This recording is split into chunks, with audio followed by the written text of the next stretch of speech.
This episode is brought to you by Paramount Plus. Get in, loser! Mean Girls is now streaming on Paramount Plus. Join Katie Heron as she meets the plastics in Tina Fey's new twist on the modern classic. Get ready for more of the rumors, backstabbing, and jokes you loved from the original movie with some fetch surprises. Rated PG-13. Wear pink and head to ParamountPlus.com to try it free. Hey gang, welcome back. This is the Ranching Reboot Podcast, and I am your host, Brian Alexander. You can find me on social media as Red Hills Rancher, and this is episode 158. This week on the show, I welcome back an old friend to talk about my recent trip to Hawaii, what I saw there, and the disconnection of modern society from not just agriculture, but kind of from the real world. Before we get into that, this year of Ranching Reboot is sponsored by Land Trust. You've heard me talk about Land Trust for months now, and Land Trust is a great partner to help you get more from your land and an awesome way to connect with sportsmen and those that enjoy the outdoors. Last fall, I welcomed 5 different groups of quail hunters, and everybody went home with birds. Just a few good days ago, my good friend Kurt Dale booked a fishing trip, and his daughter pulled out one of the biggest smallmouth bass that's been caught on the ranch, about 4 pounds or so. Land Trust is a great way to make new friends and share the wonderful beauty of your ranch. Go see what a partnership with Land Trust can do for you on your operation by going to www.landtrust.com/reboot or just clicking the link in the show notes. That's www.landtrust.com/reboot or click the link in the show notes. Support for this episode also provided by my friends at Wild Ass Soap Company. Since I've been back from vacation, I feel like I've been going a million miles an hour. My natural beef tallow deodorant keeps me from smelling funky after a long day on the road or at an expo. Paired with some good body booze, available in 7 fragrances to complement the deodorant, I smell great all day. I love supporting a small family company like Wild Ass Soap because they support their local community. You know I'm all about shaking the hand that feeds you, and that means supporting your friends and neighbors instead of giant multinational brands that use the cheapest possible ingredients and the cheapest possible labor. I'd rather buy my soap and body care products from somebody who thinks like me and supports local agriculture. Buy Wild Ass Soap and body care products at www.wildasssoaps.com/reboot or click the link in the show notes.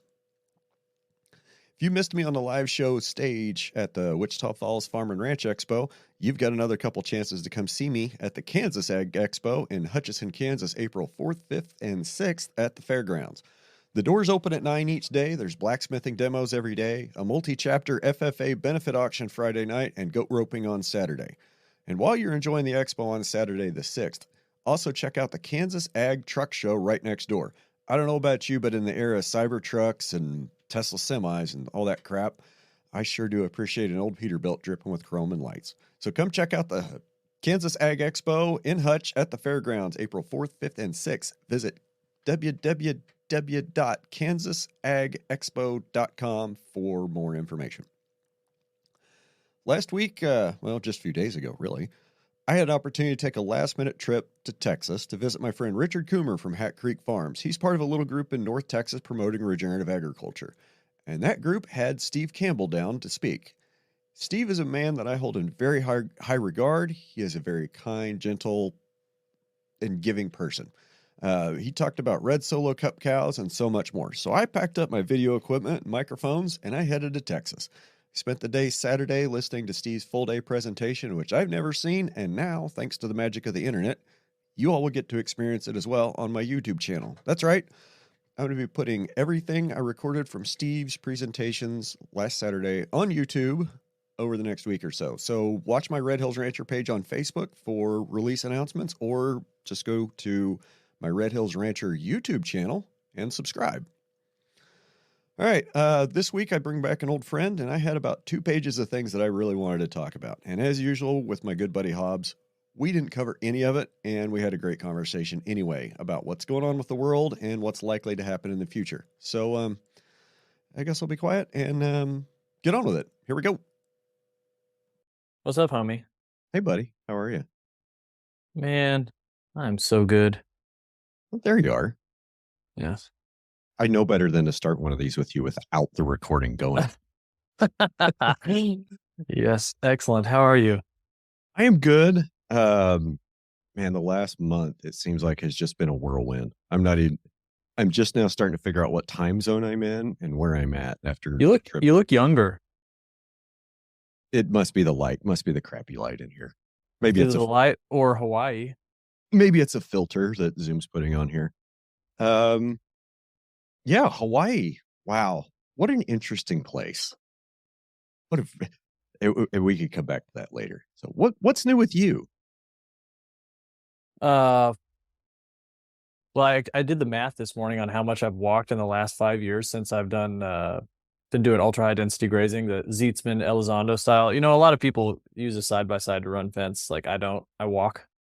Although I do use a side by side to zip around and drop reels and stuff. But so if an average stride length is 0.95 meters, and I've been averaging about 10,000 steps a day, plus or minus, that's about 10,800 miles in the last 5 years. So I've walked basically London to Los Angeles and back in the last 5 years.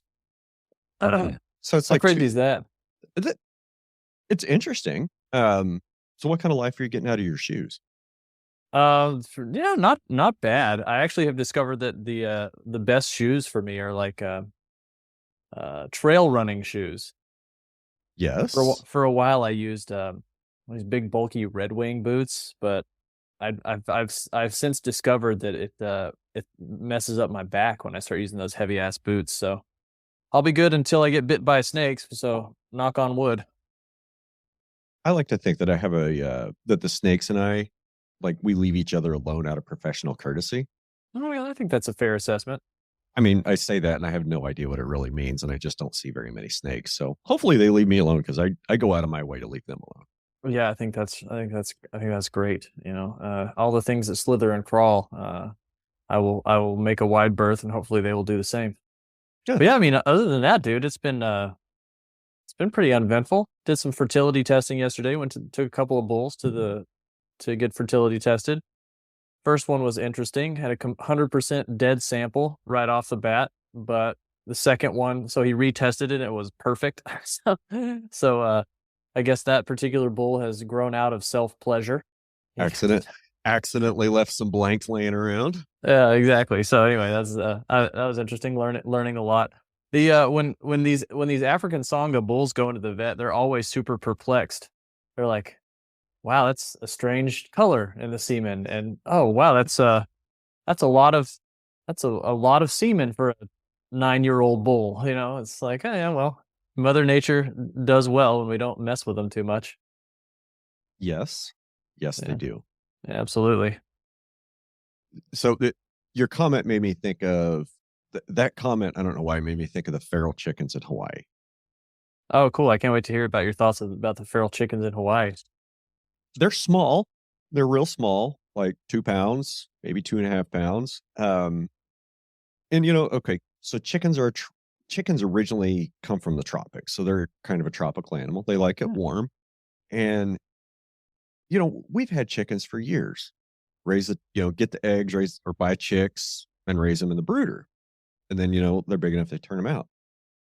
And we've all seen birds with their young running around. I mean, whether it's ducks or geese or whatever, but you never see chickens with a little pack of chicks following them around, because we've taken them completely out of their natural environment, right?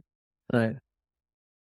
It was like the second or third day there, we stopped at this coffee farm that like had their own coffee plantation and their coffee roaster and coffee grinder, and you could even buy ready to drink coffee there. Which island were you on? We were on Oahu. Okay. The incredibly over civilized and overpopulated island, apparently. So chickens, yeah, it was weird to see this little 2-pound bird running around with 9 little chicks running around under it. It was just, and we saw that several times, and everywhere we went on the island, I don't think I went more than a couple hours without seeing feral chickens somewhere. There are no predators. I mean, there's some feral cats we saw running around, but they don't have a feral cat problem like a lot of places in the mainland do. Right. But so the other thing about the chickens is, yeah, they were all small, but they're all kind of, they're really, really all mixed up genetically. And there was, I guess I don't know chickens very well, but they looked a lot like some of our Wellspringer chickens and the chickens that we have that are descended from well springs, like coloring wise, if that makes any sense. Mm. They were small. Here's what really got me about Hawaii is the homeless people. Before you move on, I do want to add one comment. I think it's an important theme to kind of tease out about that, which is it's weird to see nature acting properly in this society, because humans have so over dominated the planet. When you go out and you see chickens with a bunch of chicks running around, it's the same. It's the same at our place. We have a bunch of chickens running around all the time, but you don't ever see a bunch of chicks running around with them, even though, we've tried to just leave eggs and let them do their things. They've just been so kind of bred out of it, and so being able to see nature acting properly is a beautiful thing. It's the same way with grazing. Most people have never seen a herd actually act as a herd. They don't understand it at all, and they don't understand that the smaller frame in the cattle is a natural reflection of herd activity, same as the smaller frame in those chickens. It's all about metabolic size and advantage. And certainly in a more natural situation, you would have predators, but to balance things out. But certainly it's interesting to see the reproductive function happening properly, and obviously as it would go if humans were to blank out or just have a less intensive hand in things. But yeah, predators, man. Like those sounds like, and I mean this from a purely anthropological standpoint, it sounds like we don't have enough of a predator problem for homeless people. Well, we'll get to that in a minute. Back to the chickens, the size. Okay, so I can't remember where I read this, but there's something about that the closer you get to the equator, the smaller things get, and the closer you get to the poles, the larger animals will get, because the seasonality and availability. Like the farther north you go, an animal needs to have a little bit bigger size so it can maintain body heat. And yeah, dude, have you ever seen a moose in person? Probably 15 years ago, I was out riding motorcycles in Colorado with my sister and an ex-girlfriend, and a moose ran across the road in front of us, and there was a car, like I think it was a Ford Taurus. Like, we're riding our motorcycles, and this moose came down off the hill between us and this car, and we could see the car underneath the moose. That's incredible. Yeah, my dad works in Alaska, 2 weeks on, 2 weeks off, working with the indigenous population, and he sends us pictures of the moose just hanging outside of his hotel sometimes, and they're a marvel of biological engineering. They're freaking huge. They're just unbelievably huge. So anyway, from moose to chicken. Yeah. I mean, okay. That's it. Yeah, I was just playing off of your idea that stuff is big in the north. Well, I think the study was even kind of done on bison, like bison that, were kind of lived in South Texas, were a little bit smaller than the bison that lived up in, northern Alberta and British Columbia, up in the mountains and in the trees. Just because, like I said, I think the theory is they need more body mass to store fat for the winter, more body mass to help stay warm.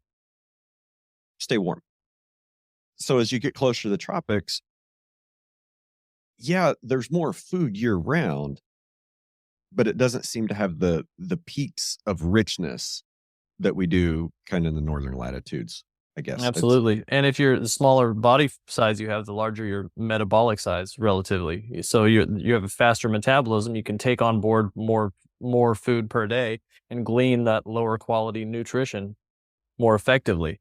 That's why I think we were discussing in a previous podcast why that, my theory that the only reason we have small bison left today compared to the prehistoric bison is because when the forage went so bad during the younger Dryas, they were the only ones that could stay alive. Because as you said, those big animals need that really high quality forage in those peaks of seasonality. And, you get in those poor forage environments. That's I'm seeing that in my cattle, beautifully. The few lanky cattle that I have are just barely hanging on at all times in the high density grazing, and the smaller frame cattle are doing far better. Yeah, I would agree with that. The Packers hate that, though. Well, because it doesn't make them a whole lot of money. I mean, Correct. small cows make the cattleman money and big cows make the packer money. Correct. I'm going to say something really controversial. Oh, good. If your cows are in a pen and they get all of their feed hauled to them, I kind of question you calling yourself a rancher. Same thing about a farmer. If you're not growing something that you're putting on your table, are you really a farmer? It's a great question. I mean, it's certainly semantic. Well, the question, I think maybe another point that might fall into that, and see what you think about this, is that most people most people's activity has no bearing on the ecology. For instance, you take any animal out in the world, every action, every activity they have is an ecological mechanism. Most human beings, their activity has no ecological meaning whatsoever. You go in, if your activity all day long is, let's say you're a marketer, or you're selling insurance, or you're selling used cars, or you're a chiropractor, or whatever, all these mostly services, there's no ecological activity. Whereas somebody who is out managing a herd of animals, every activity that you perform is ecological. Certainly when you go home and then, you poop in the toilet, and then that goes to a wastewater treatment facility, and then that becomes a nutritional dead end. Certainly that's not participating in the ecology, but much more of your daily activity is participating. So we have an entire species that is mostly not participating in the ecology. So, if you're bringing all of your cattle in and feeding them in a pen, are you participating in the ecology? Are you orienting yourself properly towards the rest of reality, towards the rest of the natural world? Probably not.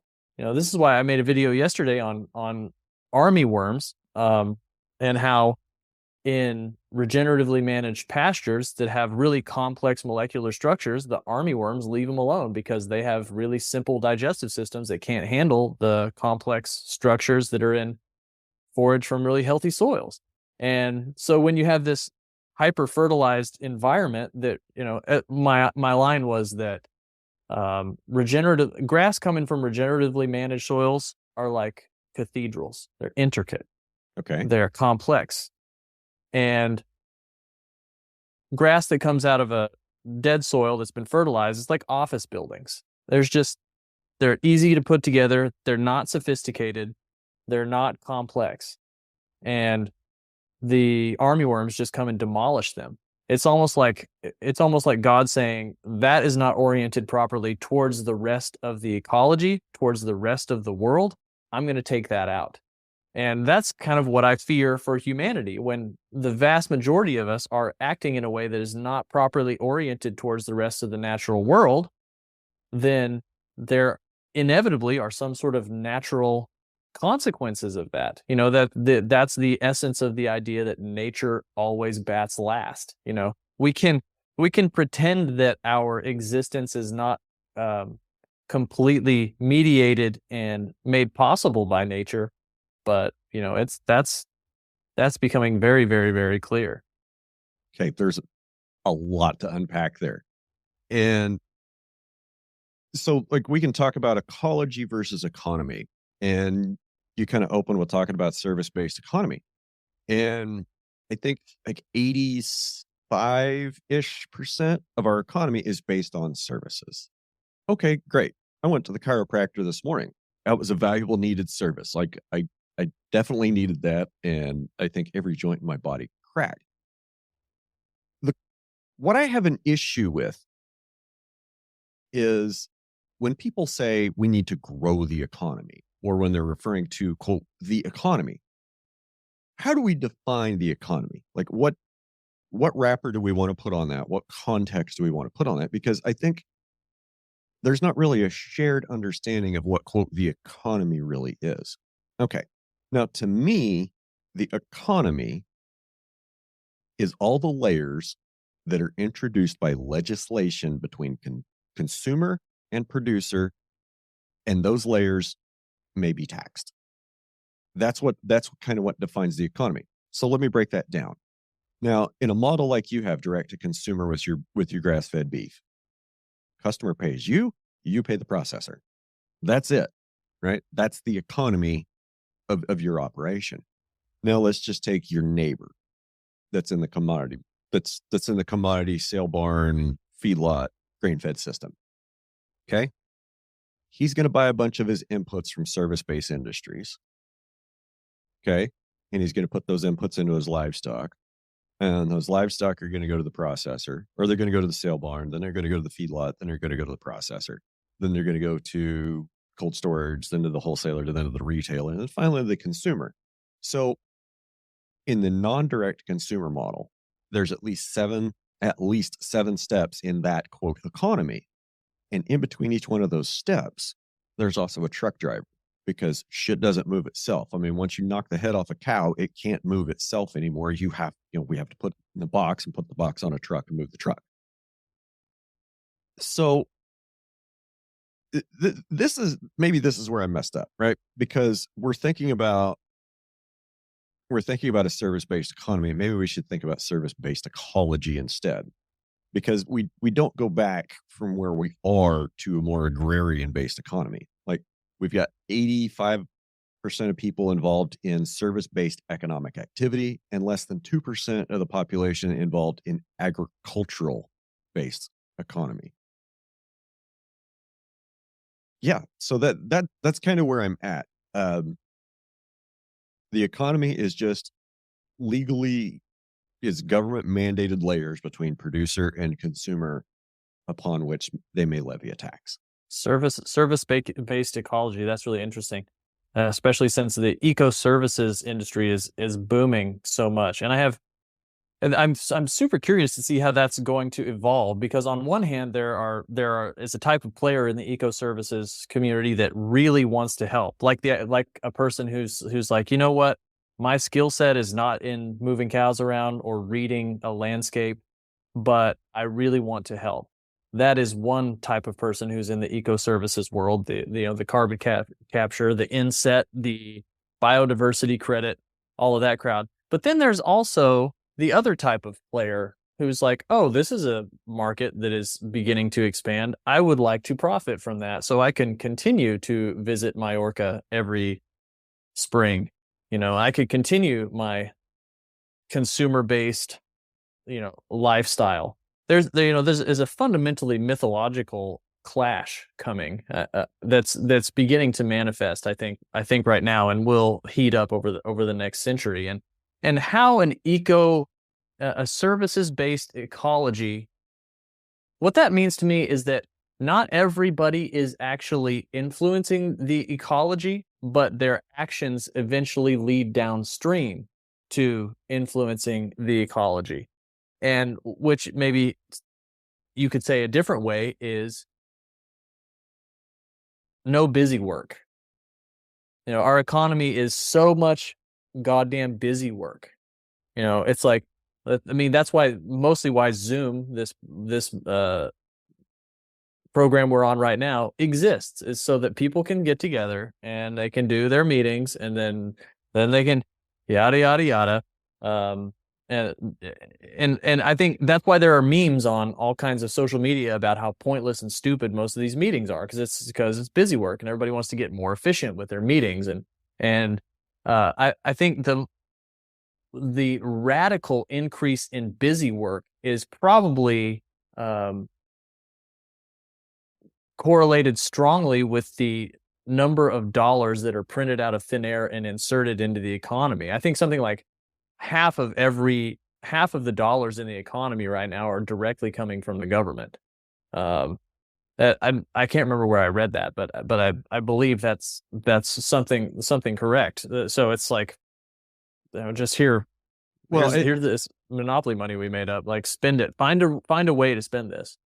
I think it was last night. um, I heard on one of the news programs my wife had turned on that President Biden is asking for a spending bill of like $7.4 trillion. Yeah. Now, what absolutely blows my mind is, you remember Bill Clinton back in the 90s? Mm-hmm. Democrat platform in the 90s was, we need a balanced budget. We're going to balance the budget and have a budget surplus. And Bill Clinton, he did that. He did it, yeah. I mean, he did it for everything else that he did with Monica and the cigar and drugs coming into Mean, Arkansas. He balanced the budget. Good job. Yeah, I don't think we can hold that against him anymore with what's flying these days. Well, and then I was just thinking of like, okay, where was our first $1 trillion budget? Where did we cross that line? And it was like 2009, 2010 when Obamacare was passed. That was 15 years ago. We crossed the $1 trillion federal budget threshold, and now we're almost 7.5. I guarantee you by 2030, it'll be $20 trillion. Oh yeah, and that won't mean anything. And that's, I mean, and you look at the price of a house right now compared to wages. I mean, if like, I think probably the 3% interest that we were able to get during COVID was the last gasp of a cheap interest rate for a long time. Like this is an entire generation of people who are locked out of the housing market, who are going to be angry. They're like, we have the United States has, and I haven't heard anybody talk about this, but this thought just entered my mind. The United States has a real problem with angry young men coming up on its in its future. Half of women 30 and above do not have kids. Like 70% of those will never have kids, and 90% of them will regret it. I may have gotten those a little bit wrong, but it's mostly right. And what that means to me, that's not a judgment on anybody. What that means to me is there are a lot of men out there who don't have any purpose, who don't have any reason to live and to forego their sort of Peter Pan-esque existence. And that always manifests in violent ways historically. It's because they've been sold lies. Like, need to get a good job, make a lot of money so you can, whatever. There's no like end goal. Okay. So I hope I don't upset him by kind of talking about this, but my friend that moved out to Hawaii, like our fathers were friends in college. So we've met, like we kind of grew up together. He's almost like my brother. And normally he just comes here. He comes to the ranch to hunt, fish, to hang out. His dad's ashes are here. So it's been important to him to my friend for a long time. And, he's for years, he's talked about grass-fed beef and, healthy for the land, this, that, and the other. I didn't realize how much of a bubble that wealthy coastal people live in. And when you go to a place like Hawaii, it puts things in stark contrast. I mentioned homeless people earlier. So, and this ties in, and it's really gotten a lot worse the last 4 years. With COVID disrupting everything, people getting a minute. I think the biggest part about COVID is when the world shut down for 2 weeks, people got a chance to catch their breath and look around at the world and see what was going on and say, I don't like this part of my rat race. I'm going to go do it somewhere else. And a lot of people did. A lot of work from home people had the opportunity to go somewhere else and they had a lot of wealth. And this ties in, back to the 80+% of people that have service jobs. So my buddy, he had to work while we were there, and we weren't there we were there to hang out with him, hang out with his daughter, but mostly to see the island. And he was very kind to let us stay at his house. He would get up and his meetings would start at 5 a.m. because he was still trying to do a Pacific Coast time schedule. And, we're down getting our coffee and trying to get out of the house and be quiet and not interrupt his meeting. And it's just like listening to them talk. Yeah, that budget line item, if you have any surplus, we need to down check that. So next budget cycle, we can reallocate those funds to where they might do something good. And if you're not using all your budget item on your promos for these potential clients, you need to up your game and get that dialed in. It's like just hours and hours and hours of jargon. And I'm like, it didn't seem, I listened for not hours, but it seemed like the whole time I was listening, it's just, there's one type of meeting where he's getting yelled at for not meeting targets and he's trying to make excuses. And then he goes and yells at his team and they make excuses why they're not reaching their targets. And it's just corporate jargon. And okay, it's necessary to connect the world with networking hardware. I get that. But it just seems like there's an awful lot of people that don't really have a job. It seems like pretend. Yeah. It seems like pretend. It seems like busy work that is pretend. At least when children start to play, I saw this yesterday. My 2-year-old son, he's every night we get dinner ready, and so he started this thing where he grabs his little plastic skillet and he'll put something in it, and he's like, dinner's ready. He is acting out the spirit of what we are doing. He's not just straight copying, he's acting out the spirit of what we're trying to do. When my daughter plays with her dolls, she's acting out the spirit of motherhood, and what is it that we are teaching our kids? Are there kids who are now being like, yeah, Facebook ads, yes. Do we need to, down, as you said, downplay that budget, whatever, with their hand up on their side like an iPhone does, because the kids don't do the old school phone thing anymore. They hold their hand flat like they're talking on an iPhone. But what I think actually is that kids will much more likely tune themselves towards natural activities. Probably a little kid, this is a total speculation, but probably a little kid would look at that and go, why?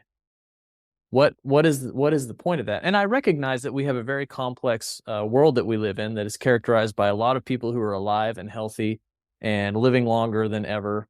And there are many, many, many positive things. But I think that the fact that everybody is depressed and everybody is bored and everybody's addicted to social media indicates that there's something deeply, deeply missing from the spirit of our civilization. And I think that deep thing that's missing from civilization is agriculture, and a connectedness with the ecology. And people have been saying this for a long time, and it's nothing new. It's no new story. It just continues to get worse with urbanization as urbanization progresses and people are moved off the land.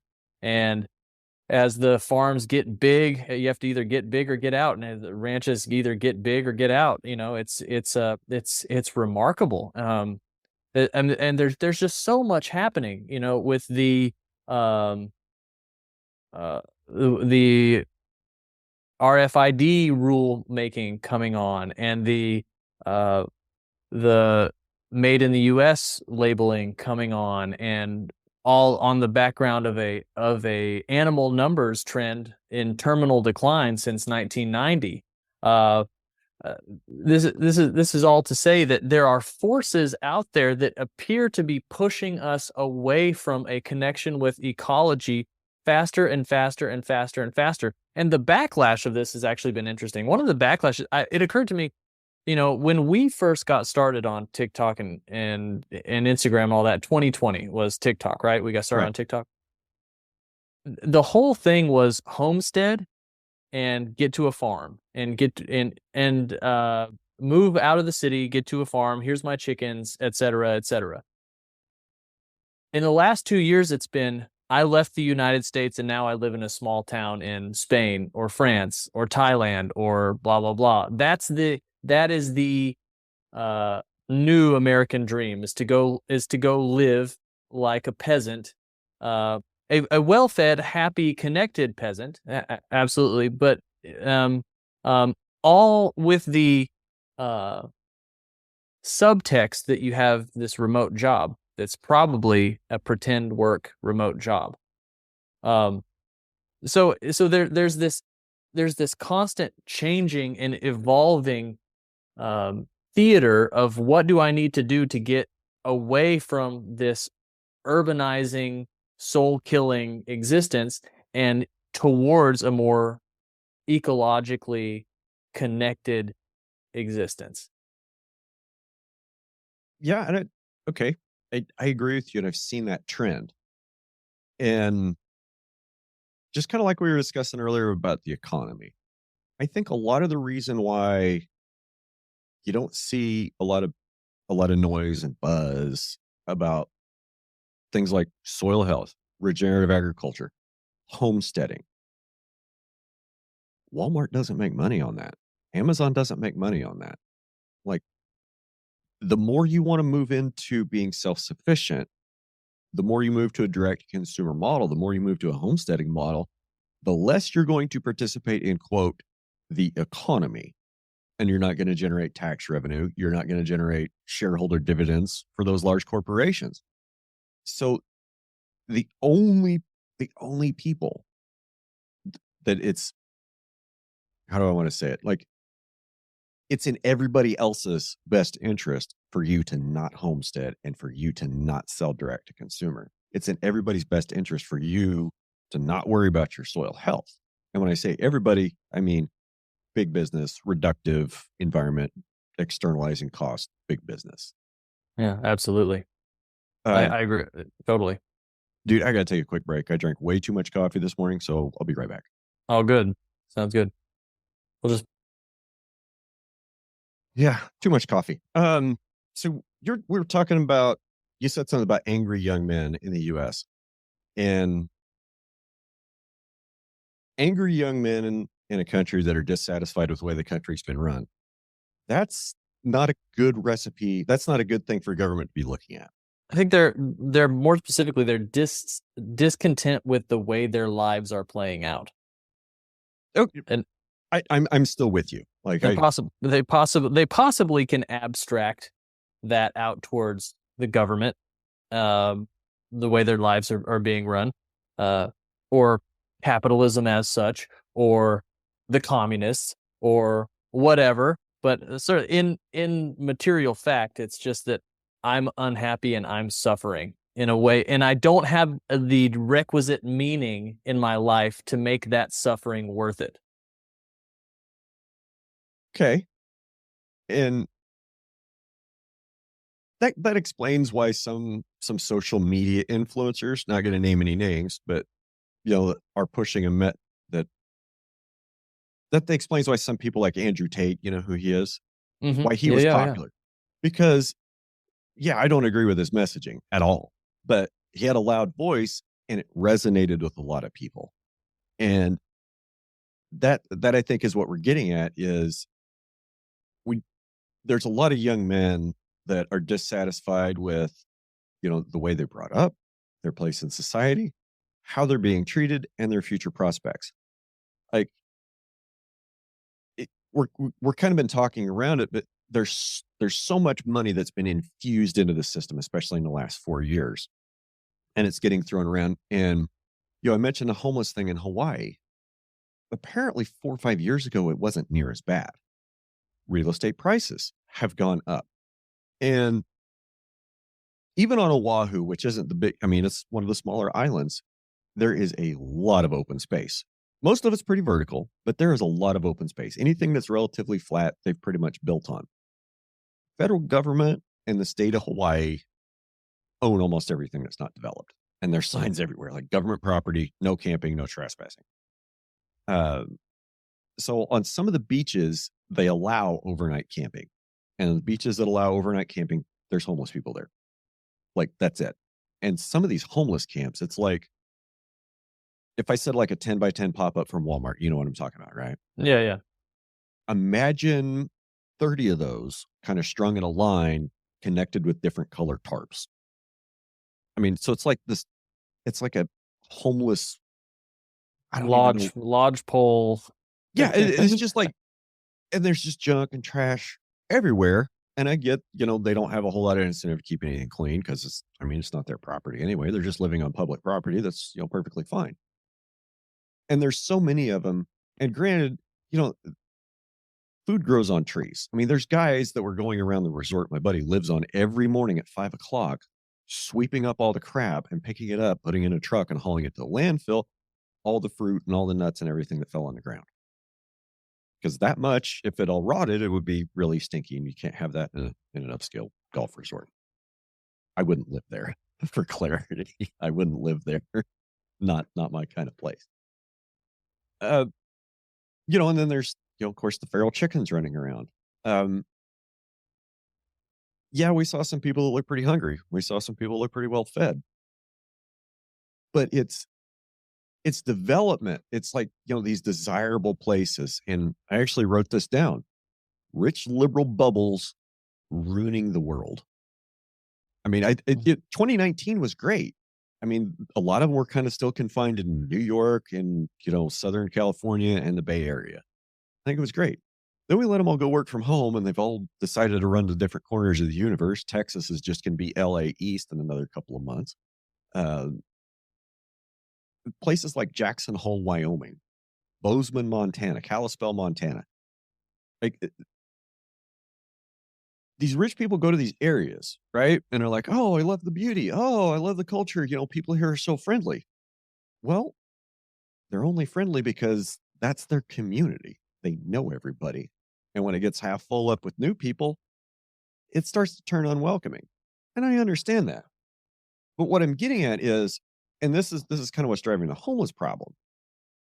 Hawaii has always been expensive. It's 3,000 miles out in the middle of the Pacific Ocean. It's expensive to get things there. I get that. I was expecting things to be expensive. I wasn't expecting $25 for a burger. Oh, wow. Like any entree, like for an adult to eat a meal, you're going to spend $25. Right. And that's if you drink water. I mean, things are expensive there. So, and they've gotten even more so in the last 4 years because of COVID. Well, Have you ever heard of a guy called Rob Henderson? He has this notion. He's a PhD, and he wrote this book that where the thesis is the idea of luxury beliefs. And a luxury belief is a belief that you have because you will not be affected by it one iota. And people who live in these bubbles, these rich liberal bubbles, are able to have the type of beliefs that destabilize and disorganize the people at the bottom of the food chain. Because if you can imagine like a spectrum of people who are comfortable and well off to the people who are just barely hanging on at the bottom 20%. You introduce a little bit of chaos into the system, that bottom 20% gets knocked off. The bubble on top, they're not touched at all. So, those beliefs that the people on the top are carrying are the ones that are being turned into legislation. Those are the ones that are turned into rules for various bureaucracies. Those luxury beliefs that people have in their insulated environments are the ones that are really influencing the people at the bottom of the food chain. And those people at the bottom of the food chain are slowly beginning to show up in the insulated worlds, the insulated bubbles. And by the time the people wake up with the people in these bubbles wake up with homeless people living on their doorstep or rummaging through their trash, it's too late because the system has already oriented itself in such a way that it rewards the chaos and the difficulty that has thrown these people into this disorganization. Yes. I'm still stuck thinking about Hawaii and the effect that, that mainland money has when they come out, buy property, displace natives, force them into homelessness, whatever. It's like we have a tendency to destroy the things we love, right? Like Hawaii has amazing natural beauty. We went to went up this one place called Waimea Falls. It's kind of a nature preserve. It's in a canyon. And there's all kinds, like they've saved a lot of native Hawaiian plants. And they have them in there and they have signs on almost everything. Then you kind of get to a part where it's like, well, you know, this stuff was brought from South America. Well, this stuff was brought from Madagascar. This was brought from Fiji. This was brought from Colombia. And it's like, wow, we didn't learn shit, did we? And I got a little off track. It's the money that is brought in from the mainland because Do you think it's we like these places and we destroy them. We destroy the local culture because we want to enjoy the place, but we don't want to enjoy the culture and we don't want to enjoy the ecology. We only want to enjoy a very narrow strip of it. So it's like invasive finance almost, like are you it sounds like you're getting at that there is a moral violation going on by taking all this mainland money and throwing it in a way or deploying it in such a way that is not in line with the existing customs and ecology and culture. Yeah. And okay, a couple of examples of that. Okay. Why would you go to Starbucks that's going to have their coffee beans going to come from South America, was processed in Portland, Oregon, and then shipped back across the ocean to Hawaii? Why would you not go to a coffee farm on the island to buy your coffee? Right? Why would you go to Costco and buy eggs that are imported from the mainland when there's goddamn feral chickens running around everywhere? I mean, to be fair, their eggs are probably pretty small and pretty hard to find. I'm sure there's got to be a chicken industry somewhere on Hawaii. And if there's not, somebody needs to start one because it's absolutely absurd to ship eggs over 3,000 miles of water. That just doesn't make any sense. Not participating in the local economy. That's what I think. That's my biggest problem with Hawaii is the rich people that come there to shop chains that are available anywhere. Like there's a Rolex store, Versace, I mean, Tommy Bahama, you name it. I mean, there's stores there and it's all high end and it's all high priced. And apparently a lot of Southeast Asians go to Hawaii to shop. So that's fine. I guess if you're from Singapore, you go to Hawaii to shop because it's cheaper. Like roll that one around for a minute. Yeah. One of the things you mentioned in your text message was we were texting back and forth a bit last week, and you mentioned something about regulations, and I think that probably mainland regulations in an island environment 3,000 miles away from the place where they're legislated. I think a lot of their problems are caused by Hawaii state legislature and city county of Honolulu, because I think I'm probably wrong, but I think the whole island of Oahu, I never saw anything other than Honolulu police. Never saw anything that said Honolulu County Sheriff. Never saw a car that said police on it with anything other than Honolulu in front.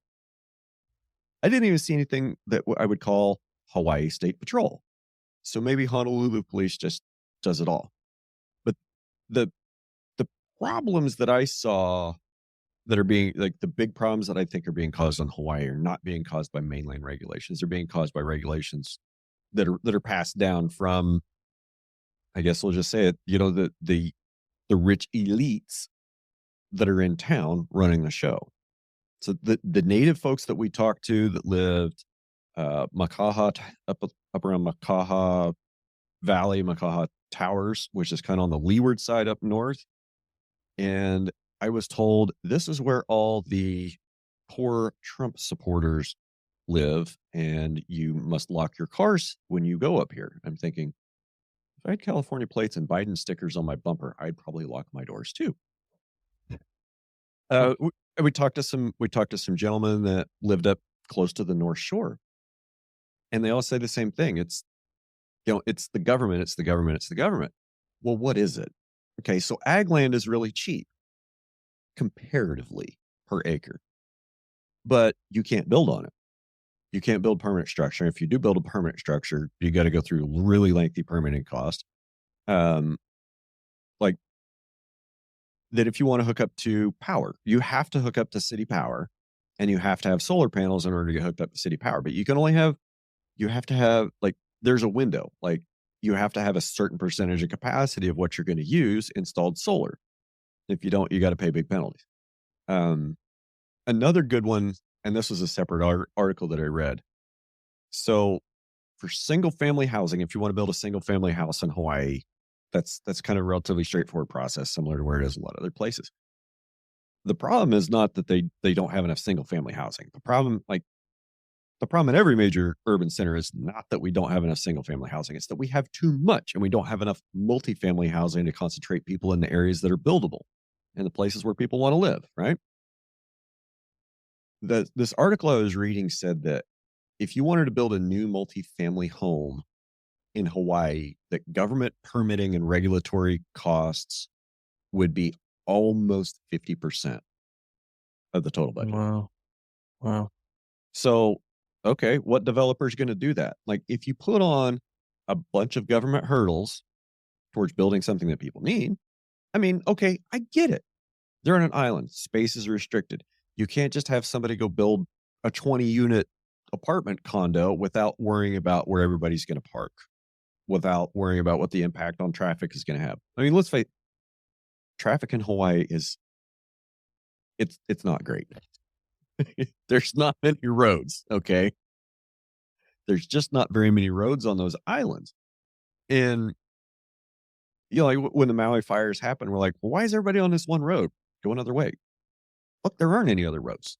Like, seriously, there's just not very many roads that go anywhere. There's a lot of roads that go in, they're like an out back that go in to serve a neighborhood. So there's not a lot of spaces to build. And if you can build there, they've already built there, or it's government property and they won't let you. And if you want to tear down a single family home, build a new multifamily home to house more people, that effect must be studied. Like, we got to figure out, if we can handle another 20 cars here. Because, like I said, traffic is bad. And it was funny, while we were there, and I read an article that said Hawaii is the worst place to drive in the country. Okay. Roads aren't great. Fuel's expensive. There's speed bumps everywhere. But it was some of the most polite traffic I've ever been in. Like 45 miles an hour with 20 to 40 feet in between cars. People let each other in.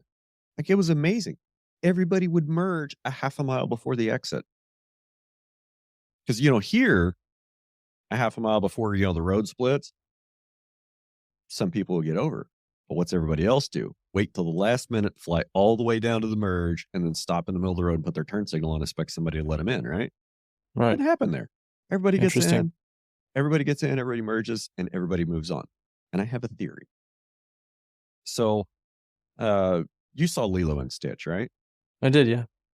Ohana means family, and family means nobody gets left behind. So their concept of Ohana, it's more than just family, it's community, right? Like, you have, and I could even almost say that, I can understand that concept in the context of where I live. Like, we have our own little culture here. We all look out for each other. I see somebody over driving around my buddy Nate's place, I'm probably going to call him and be like, hey, why is that? There's a white Dodge out driving around that's not you. Who is that? Do you know? So we look out for each other. One of the Uber drivers that we had, because we had to take several Uber rides around, we were talking to him about the traffic, her actually. And she said, it's because we all know each other. Okay. So if you cut somebody off in traffic, that might be, your auntie or your uncle's friend. And they'll call your auntie and be like, hey, so-and-so cut me off.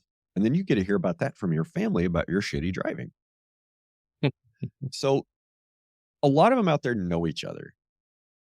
And, some of these family groups are pretty big. It seemed like everywhere we went, we were being introduced like, oh, this is, Auntie so-and-so, this is Uncle so-and-so related to blah, blah, blah. And I'm like, okay, I get it. I get it. There's Interesting. So it's like it's on a scale that's small enough to still be a properly functioning community, but at the same time, there are these locusts coming from elsewhere that have a lot of money. It's like a Bug's Life, right? It's like Hawaii is a Bug's Life, right? If we're going to be in the kids movies category, the locusts who have all the power and all of the money, they show up and they're like, I'm gonna buy all this stuff. I'm gonna put it in all of my stores. I'm going to not respect the local cultures and the local ways of doing things. I would have been interested to ask that person if they notice if there's any bad driving, if it comes from a certain type of vehicle or location, or if there's a way to characterize that, if there's a way to uh, almost identify that it's not of the island when it happens. out of state plates. So that's like people who just moved there. People that just moved there and haven't changed their plates yet. Okay. We drove quite a bit around Oahu. Like every day we were in the car going somewhere. And I'm an observant guy. I think I saw 2 sets of Virginia plates, 1 set of California plates, and a set of Texas plates. Everything else had Hawaii plates on it. So if you don't have Hawaii plates, you kind of stand out. And so obviously that would be one marker. And sitting here thinking about it, let's just say roughly the people on the roads, a third of them grew up there, from there, live there, have family there. The other third are pretty new, like they've moved there, but they haven't quite gone native yet and embraced the island life and fully integrated. And then the other third are tourists. So I think one of the things that keeps traffic civilized on Oahu is you can't drive there. That's also why there's not a mammoth homeless problem, is you can't drive there. Like it takes some resources to at least get there. Like let's just say it takes at least $500 to get on an airplane to go to Hawaii. So it's not like a homeless person in Denver or Austin is like, maybe I'll try that Hawaii thing out a little bit. Can't get there. That's why it's not like, if you could get there, if you could drive there, that place would be just absolutely overrun. There'd be 5 million homeless people on that island. It'd be insane. Interesting. Yeah, I mean, and then it wouldn't obviously have the same amount of wealth and benefit, because it has maybe similar weather to some degree to, like, I don't know, Guatemala, which homeless people are not flocking to get there as far as I can tell. Well, they're not tolerated there. Yeah, so they come up here in a lot of cases. Not so much anymore, though, I don't think. I think as I understand it, the time of the Mexican and the Central American immigrants is over, and it is now the mishmash of people from many, many other places, which is an entirely different conversation altogether, which is being had by many smarter people than I am. But in listening to this conversation, I can't help but think that I am kind of like those locusts. We left Oregon during COVID, and even though I grew up in Texas, I didn't grow up in this part of Texas. I grew up in the Panhandle, which is, might as well be a different state. So down here in deep East Texas, and to be perfectly frank, I've had a little bit of trouble integrating, which you would expect. And you when you move to a place, you don't really know all the ins and outs that are happening. You get kind of a snapshot of it, but you don't really know. You don't see the highly pixelated environment. Like, I would have never known that the entire social structure of this area basically emerges outward from the church. And if you get, it seems to happen like this. People will get to know you a little bit. Once you're a little bit comfortable, then they'll ask you what church you go to, and then in my case, they'll say, I don't go to church. or I'm a Buddhist, or whatever thing, you want to say, which, leading with I'm a Buddhist is never a really good idea in Deep East Texas, I've found. And then what will happen after that is they will wait a couple weeks to a month, and then they'll invite you to come to their church. And then when you inevitably say no thank you, then the door closes. That's the last conversation you have. Yeah. And then so after that, so here I am. We've made some good friends, and we've made some nice acquaintances and such, but to some degree, I am that person who is failing to integrate into the existing system. And so I certainly, to some degree, cannot fault people for that. Not to say, that our neighbors who are church going out at the ranch, they're nice and they help us out on the ranch sometimes. And we have really good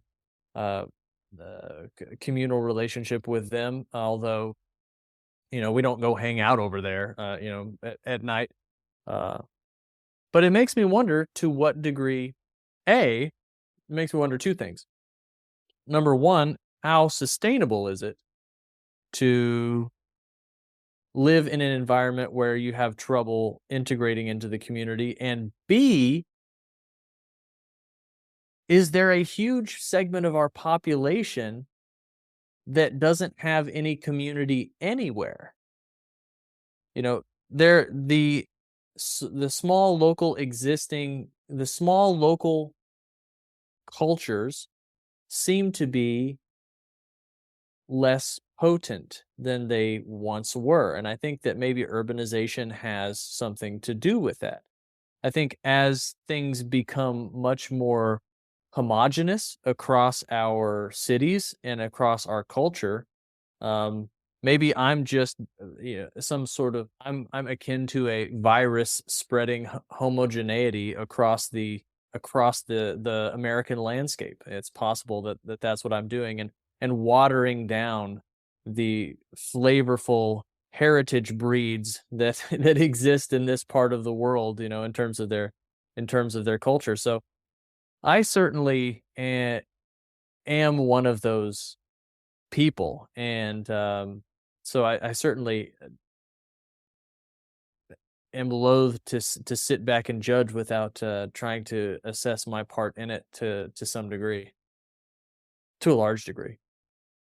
There's some interesting thoughts there about community and belonging, and just because you may not fit into the community doesn't mean that the community's right.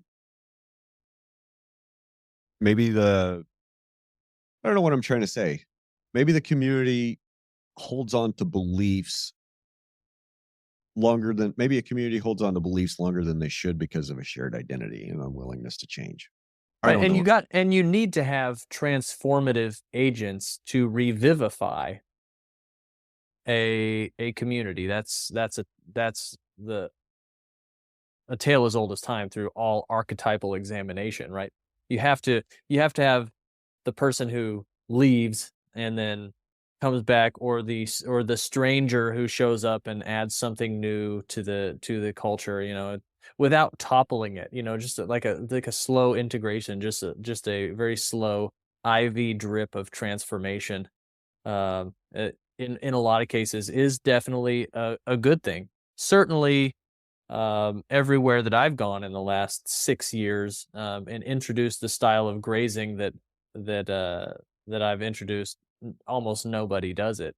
And even the people who have transitioned into a regenerative type thing, it's haven't gone hardcore punk rock like you and I. So it's definitely a lonely field out there. However, on the personal front, I don't think I'm ever really going to fit in anywhere. I think that's just going to be, my lot in life. I'm always going to be a weird motherfucker who, and just, I've always been, and this could be a manifestation of childhood trauma or something. I've always been someone who's like, I'm just not a joiner, because the second that I feel myself being pulled into a group and some sort of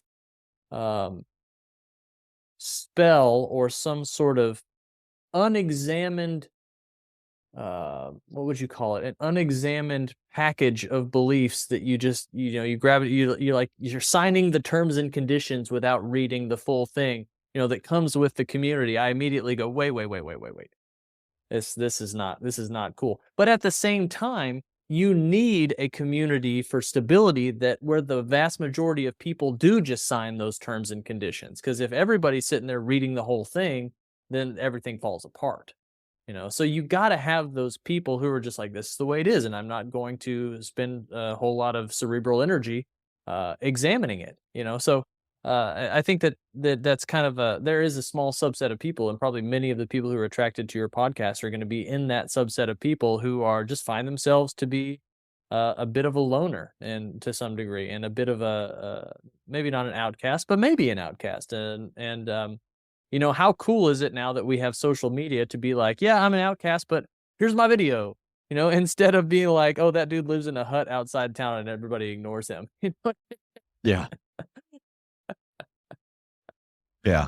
Kind of like you, I've been an outcast my whole life. Like, maybe I'll be allowed to kind of hang out on the fringe of some other groups here and there, but for the most part, I realize that I'm kind of a group of one a lot of times with things that I think about, things that I talk about, and things that I want to do. So I just, yeah, I'm content to kind of be a group of one, or a community of one, and do what I do, I guess. But and I think I need to say that, I still really want to try to build and encourage communities, and communities to be self-sufficient, self-reliant on not just themselves, but on each other. Right. Going back full circle to the beginning of this conversation, you need simple, replicable, decentralized communities that can then support each other, instead of, one massive central community with 78 layers. That's insanity. It's insanity from a historical view. It is completely rational and reasonable from a quarterly profit view. But from a historical view, it makes no sense at all. And most people have no understanding. Even the people at the top of the food chain, who should be educated in this and should have some understanding of it, are more than willing to sacrifice long-term stability for short-term gains. And it doesn't make sense to me, because people our society is, as you said earlier, it's consuming itself as fast as it possibly can. It's almost as if it has a death wish. It's almost as if our civilization, our society, Western civilization itself is self-aware. It has some sort of consciousness, and is like, I'm sick and must die and replicate itself. Like, what, going from 1 trillion to 7 trillion in 15 years, that's cancer. That's economic cancer. It's not sustainable. It will consume itself, and there's no foundation for it to be on. It's fascinating. It's just absolutely fascinating, and it makes me wonder who's doing it right. There's always a next civilization that's going to take over. And it makes me wonder who is the next civilization that's going to take over and is doing it right. I mean, the obvious answer would be China, but I'm not sure that that's the obvious answer. China's in end stage demographic collapse. Like, right. There's almost no mathematical way that China comes back to the power that it had 5 years ago, or even today. Like, once they fall off this demographic cliff, it's just math and numbers. They simply do not have the working age population to continue to support past levels of production or future needs for the huge population of retirees and people that are going to be going on social benefits. They don't have it. Maybe the choice is they're just going to say, well, nobody retires. You guys all got to work till you're dead. Who does have it? I mean, I think to some degree, as I understand, I think North America is in a pretty good position, but financially, I don't understand it, unless there's going to have to be some big transformation that happens where everything gets reset and goes back to zero. Like I don't understand how that works financially, but demographically, North America has it in spades. Africa seems to have it going pretty well. The But reason North America's demographics aren't in end stage collapse because native birth rate indicates yes, population collapse. The reason we're not in end stage absolutely. demographic collapse is because we've opened our borders, Right, absolutely. which is a double-edged sword. I mean, if the borders weren't open and there was a labor shortage and there was more resources for American families, maybe women would have more kids. Maybe if we, I don't know, use the megaphone of government to show the importance of a nuclear family unit and how important that is to childhood development, maybe we'd have more kids. Maybe if we made it, maybe if we made it financially viable to raise 2 kids on one parent's income again, maybe we might raise our birth rates. But when it's so expensive to live, both parents got to work to barely raise enough money to keep the kid in daycare and after school activities. See, where I'm going with this, I guess, rabbit trail to chase. As a parent, it's your responsibility to raise a replacement adult. You get that one handed to you in the delivery room, or I guess you walk back to the moment of conception. That's when that responsibility begins, right? Right. And I feel like the vast majority of people abdicate that responsibility to grow a replacement human. They abdicate that responsibility to the state, Yeah. to the government, in a government-run public school. And the Okay, government wants that. They want that. of course they do. So who gets to decide what your child should know? Like, okay, there's certain standards: reading, writing, and arithmetic. Pass a test, got to be able to do math, make change, speak clearly. There's a lot of public school systems that are just absolutely failing at that. Absolutely failing at that. Failing. I what I wonder what the percentage of high school graduates is for 2024 that could balance their own checkbook, that could write a 1,000-page presentation on anything. 1,000-page or 1,000-word? 1,000-word, 1,000-page. Wow, shit, I can't even do that. 1,000-word. That's what I meant. No, yeah, I mean, but yeah, that's a great question, and if people don't have any, I mean, I don't know, man. I've lived such a weird life that I'm so disconnected from the experience that most people are having. You have too, especially in these urban environments where people are just trying to get by. The benefit of being a poor person from a third world country or even a second world country is that you're totally okay continuing to be poor as long as you're slightly less poor here. And you're like, wow, I can support like 4 or 5 kids, you know. Whereas, it's everybody's okay going up in living standards. Nobody's okay going down. So we would rather sacrifice our own reproduction than our own personal comfort at this point in American civilization. So the people whose personal comfort is increasing or staying the same are the ones reproducing. Meanwhile, the native community in which I you know what I mean. I don't mean indigenous people. The people who were born in the United States and have been here for multiple generations. As they see their quality of life go down, they will sacrifice the most difficult the most difficult tasks so that they can maintain their quality of life. I have 2 kids right now. I want to have more kids, but it's a real question. Like, is it and it's hard to get yourself to do, especially as a parental unit, to say, all right, well, do I need another 4 years of diapers? yeah, do I need another 4 years of diapers while the reward appears to continue to decline, while it appears that and I don't mind the whole kids growing up in a changing world. That's been a tale as old as time. But I want to be able to provide the kids with a good life, certainly. And I've been ruined by the privilege of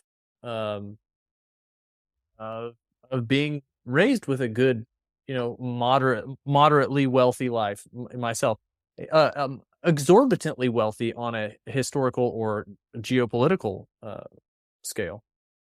The embarrassing wealth of modern society, like it's real. I really got to take a pee again. Okay. When you come back, we got to talk about EIDs. Oh, cool. Sounds good. Yes, much better.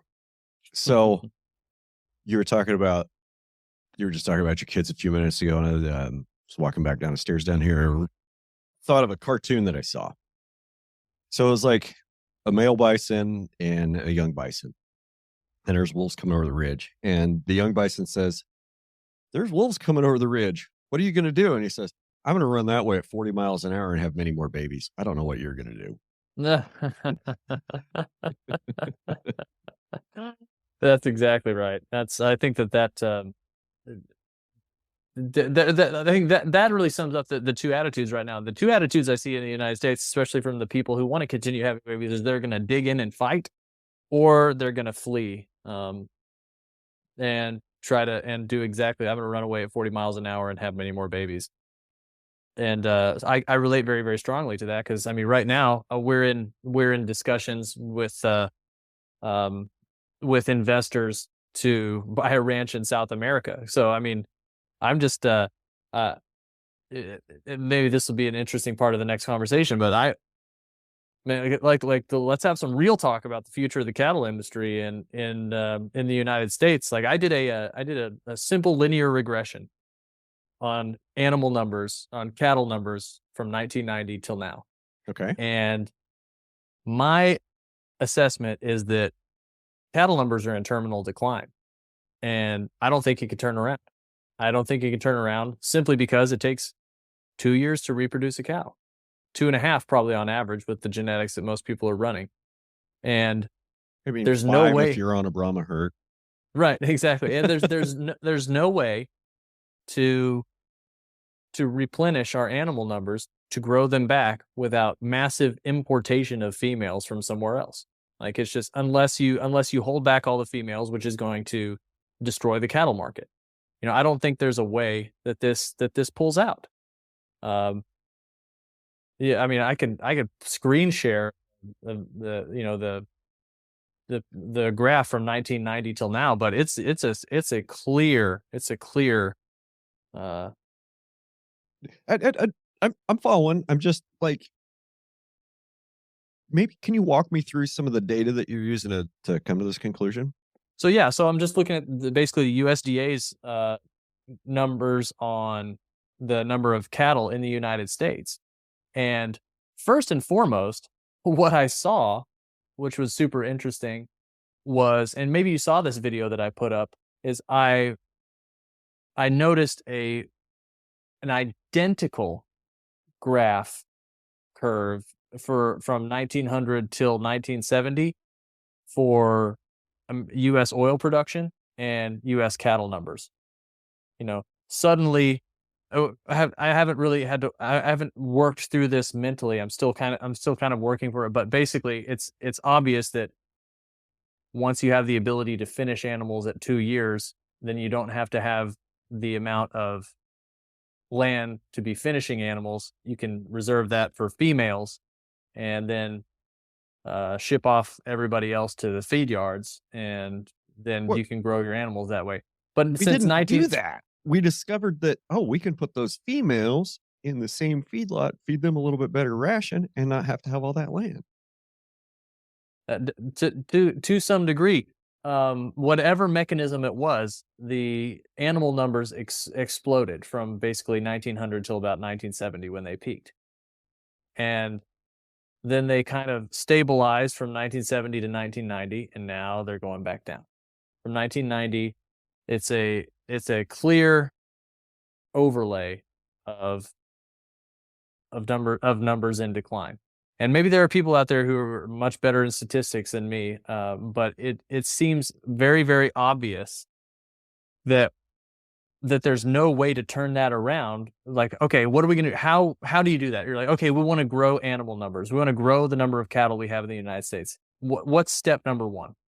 have more babies. Okay. In order to have more babies, how do you do that? You got to have more females. More females. Okay. In order to have more females, what do? You don't sell them. Right. And so what does that do? It pushes the cost of beef even higher because supply goes down. The amount of the cost of beef goes up. People are less able to afford it.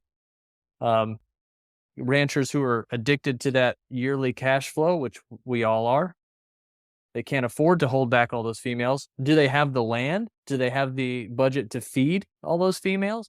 At this point, in most cases, the best that people can do is maintain their numbers. Maybe they can add a few numbers, but if you want to have a national increase in cattle supply, I don't see how we do it without importing females.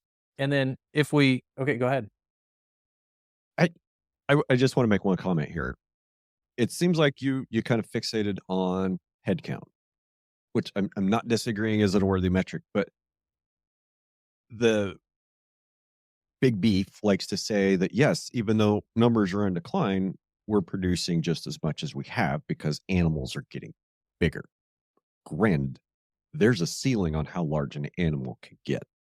I just wanted to point that out. No, that's right. And they're what they're saying is we have fewer animals, we're producing more beef. Like, no, you're not producing more beef. You're producing more fat. You're turning more corn into fat on these animals, on top of the fact that they're larger. And considering especially that these larger framed animals are harder to keep fertile and harder to keep in good body condition without massive inputs. And so all of those things being equal, I don't what are you going to do? If that's the case, okay, let's say that matters. Wonderful. Okay, we can get more beef out of one animal. What are you going to do? Are we going to make animals bigger now? Are we going to make them fatter at slaughter? Is that what we're going to do? We're going to continue doing that, just making them bigger and just completely toasting our soil in the process. Continue down that. That's obviously a death sentence. I mean, you and I agree, and most ranchers who have experience in this matter know that what we need are more cattle, not fewer. We need more cattle that are genetically adapted, nutritionally adapted, being managed as effectively as possible. Maybe next time next budget, we can just throw that up to 8 trillion and take 1 trillion of that and throw it to the farmers and ranchers, and so they can just build out infrastructure on their ranches, and we could suddenly have more cattle. But then that still raises the question of how in the world are we going to replace all those females and grow the numbers, or even or let's figure out if we can stabilize it. We stabilize it. We still have almost nobody in ranching. Still have almost nobody. It's like there's no civilizational shift. There's no socio-civilizational shift into a world where people are more in tune with the herds, the herd activity that governs our life, whether we know it or not. In my view, there's no socio-civilizational shift towards that. It's and compare that to say something like Uruguay, where they're like, I don't know, 5 cows for every person in Uruguay. Like, they're not going to have that problem. They're always going to be an import-export economy with agriculture. The Brazilians are going to be the same. So in an attempt to be completely analytical about it, I'm just trying to figure out, where does the hope lie with the future of American beef? And if you're going to come back and say, well, it's Colorado State's figuring out all these new inputs and seaweed and shit to add to, like, that's not it for me. Like, that's not it. It doesn't make any sense to ship seaweed to Kansas to feed fucking cows. Like, that's the dumbest shit ever. Like, that's going to save the environment. We're going to ship seaweed to Kansas to feed cows? Are you out of your mind? Yeah, it's like we'll figure out some new magical input or some new magical. It's like, no, we need a completely new reorientation towards nature and a new reorientation towards our mythology as a culture. Like that's and I don't think that's going to happen in North America. I think we're too spoiled. I think we're too decadent. I think we're too rich, and for far too long that has been the case. And still, I can't figure out how. Maybe somebody who's smarter than me can send me an email and tell me this. How do we get out of this? How do we grow our cattle numbers? Just logistically, how does that happen? It's a good question. I mean, I'm not that much of a math nerd, but yet, the correlation is pretty clear between growth of the cow herd and hydrocarbon production. I mean, as we produce more hydrocarbons in the last 120 years, we're living on a much higher energy budget than was possible even 20 or 30 years ago. And by that, I mean, we have all these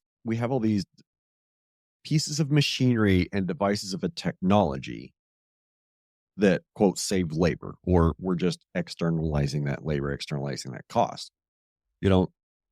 Could you go out, like you had an aerator on your farm last year, right? Or 2 years ago? Mm-hmm. You had to pull that with a tractor. Could you pull that with a team of horses? Yes. Could you pull that with a whole bunch of guys? Yes. BTU for BTU, you're going to expend a lot of energy, whether you're pulling it with people, pulling it with horses, or pulling it with a tractor. The tractor just needs to be more efficient because you don't have to feed it every day. You don't have to scoop the poop. You don't have to have, all manner of, leather and metal tack bits and everything. It's just, you have a tractor, you have a pin. That's it. So we traded, the labor economy in agriculture. Okay. We traded human labor for animal labor. Okay. Well, we got to feed those animals. So we're going to grow a little bit more oats and barley and hay. So we have hay for our horses and our oxen all winter, right? That's easy. Well, instead of doing that now, we grow a little bit extra so we can buy diesel fuel to feed our tractor. So the economy of energy, like, I don't think it ever really changes much. Like, it requires X amount of energy to grow Y unit of food. And whether that's synthetic inputs or whether that's natural inputs, it kind of turns out to be a wash, I guess. Does what I'm saying make any sense? Well, yeah, I think it's obvious that certainly the correlation between the increase in hydrocarbon and the animal numbers makes perfect sense to me. Even though I did definitely got some pushback from especially ranchers in the West. They're like, no, it's drought cycles, and it's like, no, there was no linear increase in drought cycle from 1900 to 1970, and then a linear decrease in drought cycle from or vice versa, rather, decrease in drought cycle from 1900 to 1970, then increase in drought cycle from 1990 to now. It's like that. That's not what the data shows.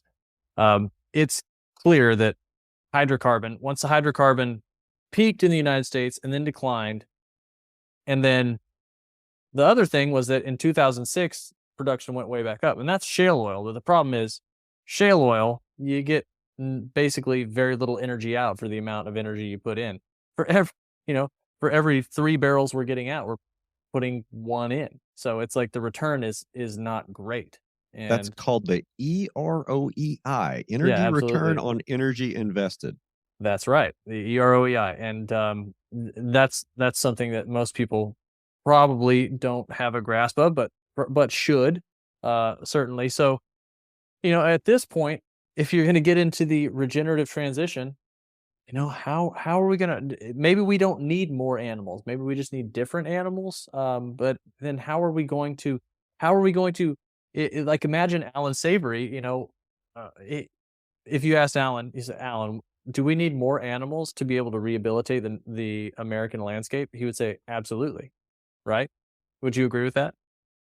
Yeah, he probably would. He's okay. And then I would say, Alan, where are we going to get these animals? Where are they coming from?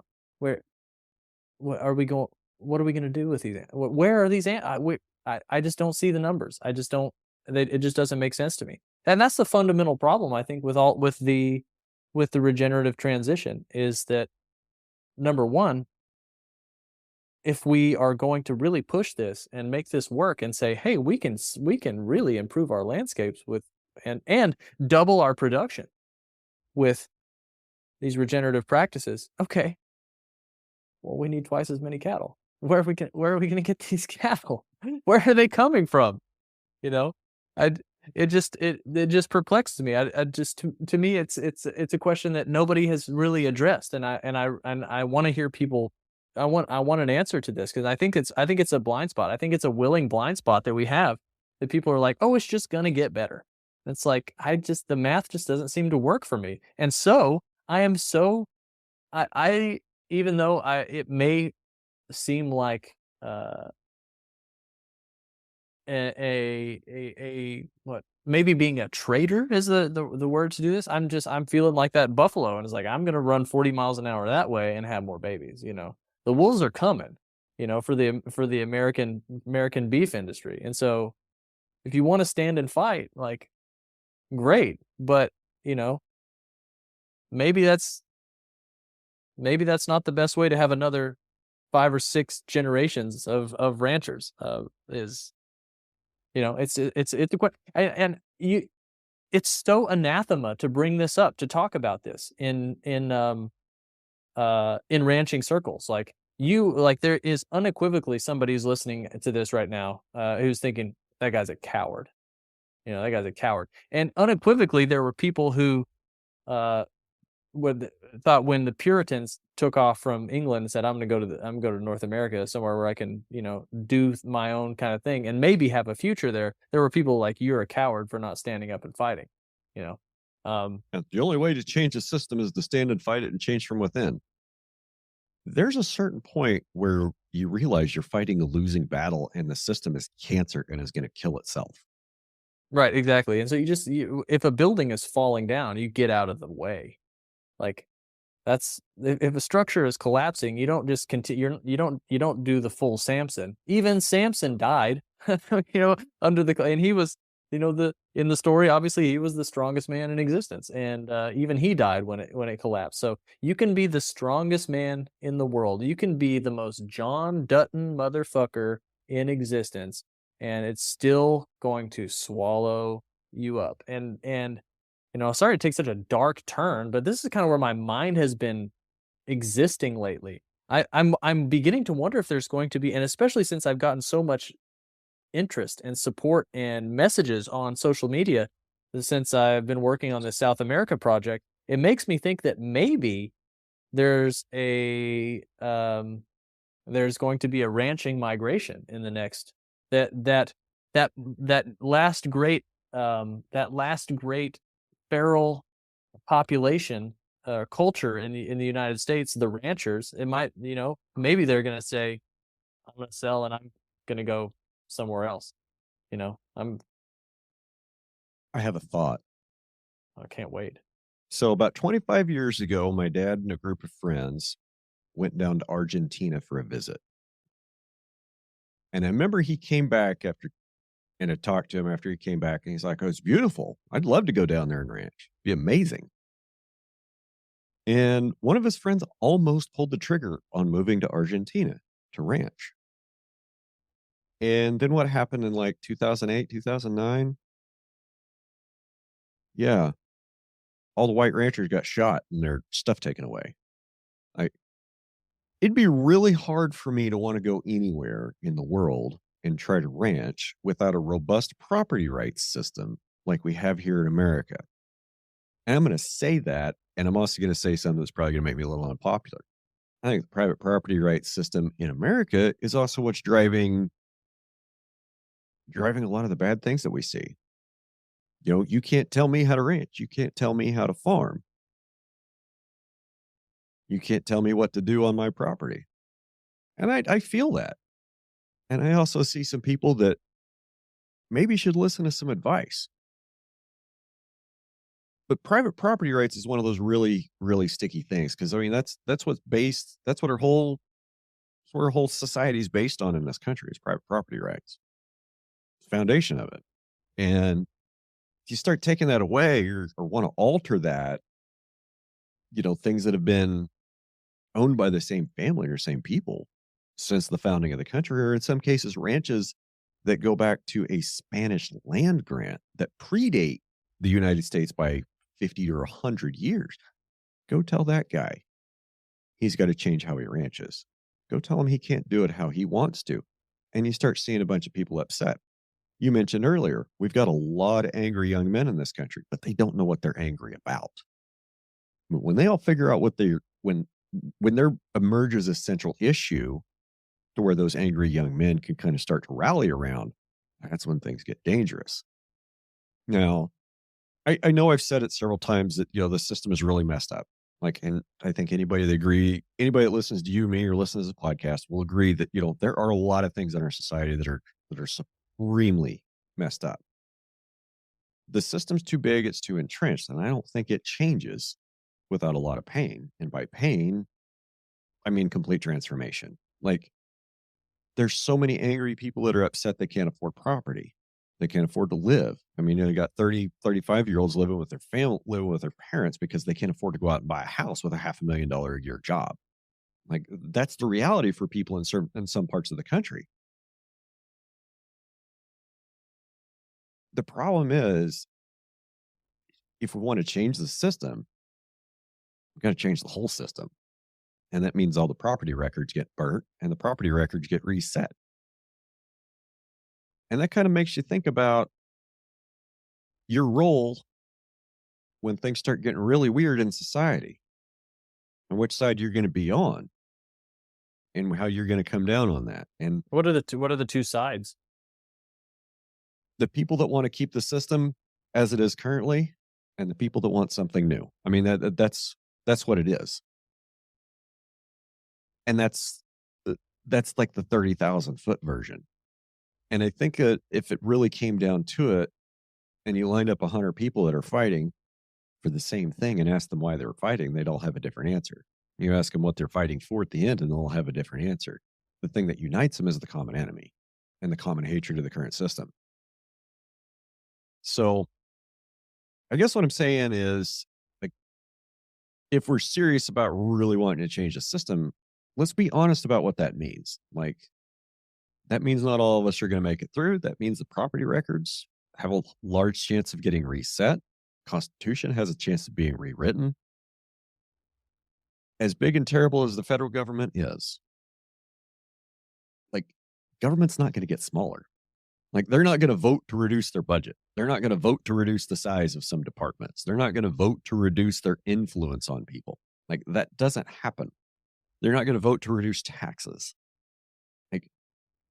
The reality is there's no such thing as a temporary government program. They all become permanent, right? But, the only thing that's going to really kick off any transition is privation. Privation is the only thing that will ever really injustice and a real privation, maybe not even necessarily real privation, but perceived privation. I mean, I think probably there's a good chance that the Revolutionary War, the American independence, was perceived privation. I mean, the tax on that, the fiscal and financial issues that kicked off that war are less burdensome and troublesome than the ones that we have today. But they didn't have Netflix, Yeah. so instead of numbing themselves with Netflix, they went to the coffee shop or the pub and got real pissed. Yeah, and drank tea and drank I don't know, lager, rot gut whiskey. That's right. And then talked about the issues that matter for sure. But if we can keep people fed and entertained, then we won't have any real transition. But that's no life. Bread and circus. Bread and circuses, my man. Bread and circuses. Absolutely, it's bread and circus, but it's no life. And bread and circus has never worked ever on a long enough time horizon. It's never worked. It's always a temporary stopgap. And if you don't think that there is some instability that is headed this way, you're not looking. Yeah, I mean it's guaranteed. I think the period between this election and 2030 is going to be one of the most interesting periods in in the history of the United States.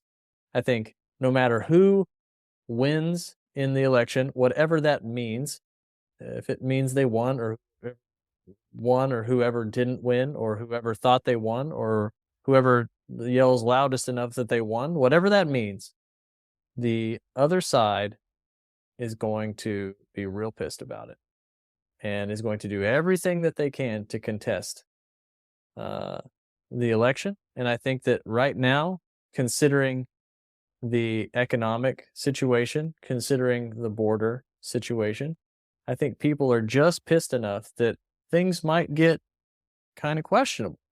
And if you consider the changes in our society from 2020 to 2024 and think about the magnitude of that shift, I think it's not much of a leap at all to think about something that may end up getting very, very interesting and very, very scary by 2030. I think the rate of change keeps accelerating. That's well said. Yeah, absolutely. I think the rate of, and I think it does during these certain inflection points in history. And that's why for me, this is totally off topic but on topic. You've been paying attention to this whole Kate Middleton thing, the royal thing. Like, Kate Middleton hasn't been seen in the Princess of Wales, Prince William's wife, hasn't been seen in 3 months. The palace is being super cagey about it. They said she had some surgery, but then she was only there for she was there in the hospital for 2 weeks and only got visited by her husband once. And there's all this weirdness going on. And then the palace put out this weird photoshopped picture of her, and nobody knows what's really going on. And it's not even really important what's happening, but I always love seeing and people are just fascinated by this. It's probably going to pop up on your feed now because I've mentioned it. And people are just fascinated by this. And I love these things because they're like little civilizational signals. It's like when someone gets pregnant, there's that first little, oh, something's different. I'm hungrier, or something's changed. I feel something has changed or shifted. Why am I eating all of these pickles? Exactly. Something like that. COVID was definitely one of those things. And that's why the George Floyd thing was one of those things. And I think this Kate Middleton thing, which is the British royalty is at the center of Western civilization. Whether you like it or not, symbolically, they are at the center of the history of Western civilization. And when you have these weird little things that start popping up like this, to me, those are little signals, little civilizational signals that something is changing. There's these weird little signals that something is changing. And you can tell in the way that it grabs people's perception. When something happens and symbolically entrances people, to me, that's always an indication that we're in a pregnant period. I think we could probably go back through history and look at a lot of those, but that's just a fascinating thing for me. And I think as we roll along, many of those will continue to. I mean, the election of Donald Trump, that was quite clearly one of those things. It's just absolutely fascinating that these weird things that you would not expect continue to pop up. And to me, that's an indication that things are. That we're reaching a simmering point. We're reaching a simmering point. You have this, everything looks stable. Cool water looks largely the same as hot water. Yeah. But it can be a very different temperature. And then suddenly things start simmering and you can tell that there's a phase change happening. And I think we're getting to that point right now where there's a phase change happening. And I'm just fascinated to see it. But on a personal level, what do you do about that? What are you going to do about that? We just can't. You can't continue just I'm just going to keep doing what I've been doing. That's not going to fly. And I don't want to get swept away with a tsunami like everybody else. So I'm just okay, let's see here. What are my options? What am I going to do here? What's happening? And I think that Johann Zietzman said in the WhatsApp group the other day, people are like, yeah, well, I've been having trouble selling these cattle that I've been raising. And he said, well, the way the U.S. is going, you'll be able to slaughter under a tree and sell to your neighbors pretty soon. I thought that was pretty funny. But Well, I mean, you can do that now. There's just some navigational challenges that need to be met before you do that, but it can be done. Right. But I think pretty soon the salary of the USDA inspectors is going to be, will they be able to make it around for work? But anyway, I think it'd be a fascinating time to live through if we were able to do this. And I think, maybe this goes back full circle to our first podcast many moons ago, which is like, how are you going to run your ranch if we don't have diesel fuel, if we don't have the ability to have these inputs, if we can't deworm our cattle? How are we gonna run this ranch, and how are we gonna make things go? How are we gonna get replacement parts for our windmills? How are we gonna, how are we gonna if this? What percentage of things are we taking for granted? What percentage? And I just had a really scary thought. Oh, cool! I can't wait. So most pharmaceuticals came out of China or Southeast Asia. Wonder what percentage of livestock pharmaceuticals were manufactured there. And I wonder if they were everything that was said on the label, or we injected saline into our cows for a while because of not getting the right stuff from China, or getting it contaminated with something else. I don't know what made me think of that. Just, having things like your pharmaceutical industry in another country is national security. I mean, food security is national security. Okay. We got to make sure we can feed ourselves and feed our people. Great. Well, what if the medicines that we're using for the last, 15, 20 years have been coming from a country that's not necessarily our best friend and necessarily doesn't have our best, our health in our country isn't in their best interest? That's an interesting moral question, isn't it? Well, something that might be tangentially related is, what are the various ways that a country could destabilize you while being your friend, while acting like your friend? It's just like a toxic relationship, like a gaslighting toxic relationship, and I think one of those ways is, going back to social media, is I think TikTok has been a beautiful destabilizing mechanism run from China. And here's my take on TikTok, which is not the complete take, but just one little angle. Having had 4 years of relative success on both TikTok and Instagram, and seeing how those two platforms act differently, I cannot help but notice that on TikTok, I get probably 5 to 10 times as many negative comments. And the comments are more personal and more barbed and more nasty. It's like something about that algorithm has somehow allowed the deepest parts of people's shadow to come out and be expressed. And, I've been insulted more today on TikTok than most people are face to face in a year, and so I'm just fascinated to, and Instagram it's rare that I'll get some nasty, maybe it's a more curated algorithm where they keep people who don't like my stuff away. Maybe that's something like it.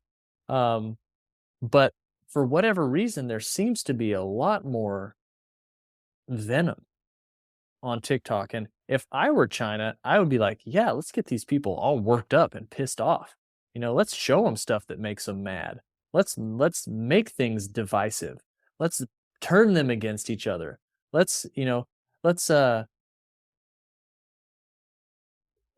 this to just, let's blow out let's just, with 1,000 little hammers, let's just go and tink tink tink on the columns that are holding up the edifice of this civilization, just slowly.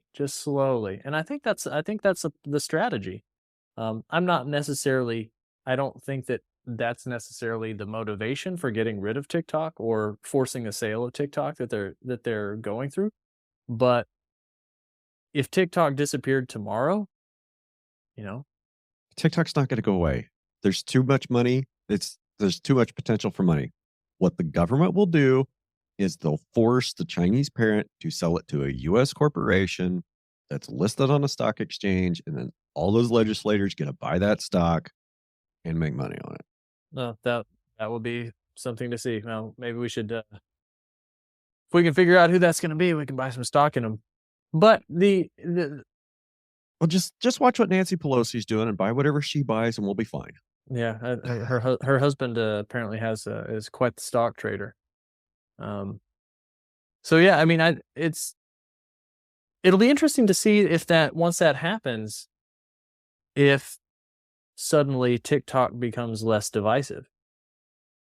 If suddenly, because it'll get worse. It'll get worse. It'll get like what were the other ones that they tried to do? Parler and Rumble and Threads. Like it'll become over corporatized and watered down because they're terrified of what their investors will think.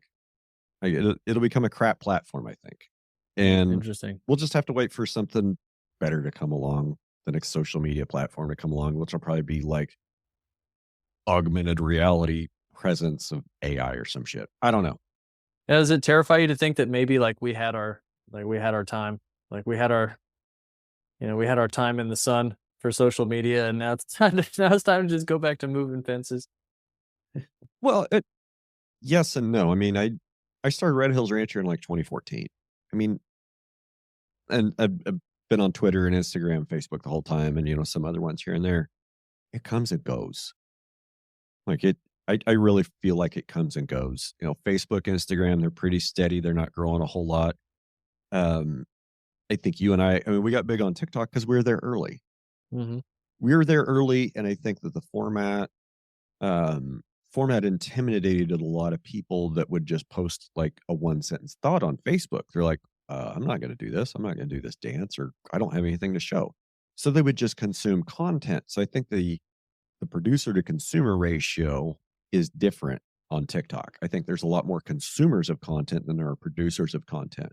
So I think it probably helped that we were standing outside talking to the camera when everybody else was locked inside too. That probably helped. I think that helped.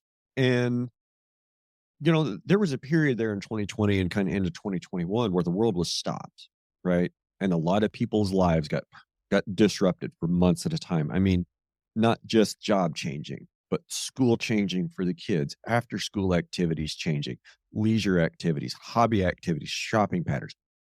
Everything changed, and people had chances to rethink their lives and look at new stuff. And because of the way things were kind of working out there in the summer of 2020, we're in the throes of COVID. Maybe a few things are starting to open up here and there, but for the most part, people are trying to figure out a new routine. And then Trump started talking about banning TikTok. I think that was like June or July 2020, and that drove a whole bunch of people to the platform. I'd kind of messed around a little bit before then, but they said, oh, they're going to ban it. Maybe I'll actually start posting and see what this thing is all about. And of course, they didn't ban it 4 years ago, and they've been, keep talking about trying to do it. Whatever. It's shell games, power games. They're just trying to take attention off everything else. But I think, we did kind of hit it at a time, and I kind of felt like about a year ago, things on TikTok were getting really saturated. And there was the signal to noise ratio, I guess, got really bad. And I kind of quit posting. Same here. I mean, I continue to post on TikTok just because it's easy to post the same video that, I put up on Instagram to there, and the one it feeds to fit. My favorite platform that I post onto actually is Facebook, because I don't have a Facebook. It just goes right through, right. It just goes it just loads from Instagram onto Facebook. And my wife was like, yeah, we have like 28,000 followers on Facebook, and people write you all the time and leave messages all the time. And I was like, well, I had no idea. I'm blissfully unaware of that, which is so nice, because I'm just, probably missing out on some opportunities there. But, at the same time, I'm just trying to balance enjoyment and ambition, man. That's a tough thing. It's a tough thing. Like, I'm an inherently ambitious person, but I also try to enjoy things, because on both hands, like, I know that we're all going to die real soon. And I don't mean like apocalyptic war. I just mean on the time scale, we're all going to be on our deathbed soon going, wow, that was fast. And, you know, I simultaneously want to really enjoy things, but I simultaneously want to do amazing, cool things with that short amount of time that I've given. So it's like, some days I'm like, I need to do more on social media. And some days I'm like, man, I wish I could just get rid of social media altogether. And it's just difficult to, it's difficult to ride that line. It's to balance between those two conflicting things. And then you think, well, you'll never be able to satisfy either one, really to their fullest extent. One will always exist without the other. But I guess the only key is to just sort of taste the depth of every moment as much as we possibly can. And I think that, as a summation of maybe many of the things we've talked about today, I think that I find the most success of tasting the depth of the moment comes with my kids. Okay. And when they want to play with me, or they want to wrestle, or daughter runs up to show me something that she's made with art, or she's like, Daddy, can we play a game? Or now that my son's getting old enough where he wants to come out to the ranch with me and move cows and try to grab the hot wire and all those things, I just there's these little sweet moments, and it makes me really, really sad that there are a lot of people who are missing out on that. Not to say everybody who's a parent knows that it's hard, as it's profoundly difficult. Being a parent is profoundly difficult, and you're going to fuck it up, and you're going to mess up your kids, and you're going to try really hard not to, and then you're going to deal with your own demons while you're trying to not give them demons, and then you're going to compare your experience as a parent to your parents' experience as a parent, and you're going to allow your parenting experience to suddenly shed new light on the relationship that you had with your parents when you were a kid, and then that's going to change things. And but what it all comes down to is just those little sweet moments, and trying to find that balance between creating an ambitious life that you can benefit from, and they can benefit from over the medium to long-term time horizon, and also enjoying them and enjoying the moments over the short-term time horizon. So all of these global worries and these global insecurities seem to kind of fade away in those moments, and hopefully that can rejuvenate us just enough to then go back out and face the dragon of the future. I like it. And unfortunately, that's about all the time I have today. So we're going to need to wrap up. Something came up yesterday that I had to think about for a little bit before I said yes to, but I'm headed down to Bowie, Texas to see our good friend Richard at his monthly North Texas Regenerative producers meeting. Oh, cool. He's got Steve Campbell speaking, and he asked me to come down and do the video. So that's what I'm going to go do. So that'll be fun. Yeah. All right. Well, enjoy that. I hope. Are you gonna be able to do a podcast while you're down there? Probably not, but I'm sure I'll be able to talk to Steve and get him back on my schedule to do another show, because I really enjoy talking to Steve, and I get to video the whole thing, and I get to keep copies. So like, I'll have his whole 8-hour presentation in digital format that I don't know what I'll do with it. So it may end up on YouTube, may put some of it here on the podcast as bonus content, but I'll do something with it. Amazing. Well, drive safely and say hello to Richard for me. Will do. Thank you, my brother, and have a great day. Y'all enjoy the rest of your week. See ya.